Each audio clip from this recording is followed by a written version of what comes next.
Trump ఇప్పుడు భారీ విచారణకి చేయించబోతున్నాడు. ఏంటంటే డీప్ స్టేట్, సోరోస్ కొడుకు, అక్కడున్న FBI, CIA, అట్లాగే ఆయుధ వ్యాపారులు, కొన్ని మీడియా సంస్థలు కలిపి ఒక టీమ్గా ఏర్పడి ప్రపంచంలోని వ్యవహారాలని, ఈవెన్ అమెరికాలో ఎవడు ప్రభుత్వంలో ఉండాలో ఎవరు ఉండకూడదో డిసైడ్ చేసినటువంటి వ్యవహారం ఏదైతే ఉందో దీని మీదన వాళ్ళని దాచిపెట్టడానికి, వాళ్ళని సేవ్ చేయడానికి ట్రంప్ వస్తే ఇబ్బంది పడదు. ఎందుకంటే ఫేస్బుక్లు, ట్విట్టర్లు అన్నిట్లో కూడా అప్పుడు వీళ్ళ పాత్రే కదా.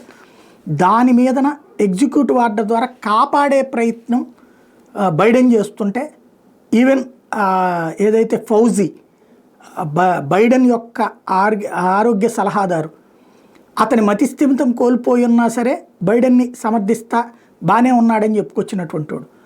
అట్లాంటి అతని మీదన ఇప్పుడు ట్రంప్ విచారణకు ఆదేశిస్తున్నాడు అన్నటువంటి కీలకమైన అంశం.